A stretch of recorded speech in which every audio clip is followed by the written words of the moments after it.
బడులు తెరుచుకున్నాయి కదా నుల్లా. ఇక పిల్లలకు ఫుడ్ పాయిజన్లు కేసులు మొదలైనవి. ఉచిత బడని పంపితే విషపాన్నం పెడుతుండ్రు కదా అన్నట్టే ఉన్నది. పేద పిల్లల పానాలతోటి ఆటల అసార్లు గురుకులాలల్లా నాణ్యమైన ఆహారం అనేది నినాదాలకు మాత్రమే పరిమితం కదా నుల్లా.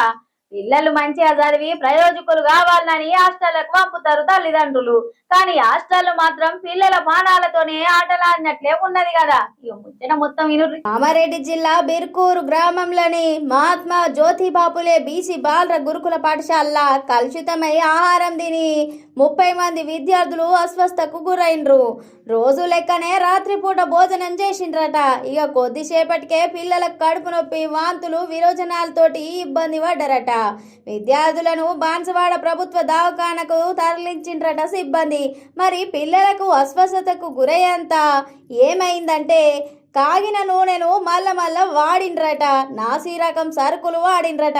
గిట్ల పిల్లల పానాలతోటి చెలగాటమాడితే ఎట్లా అనుకుంటా తల్లిదండ్రులు ఆవేదన వ్యక్తం చేస్తున్నారు అన్నట్టు.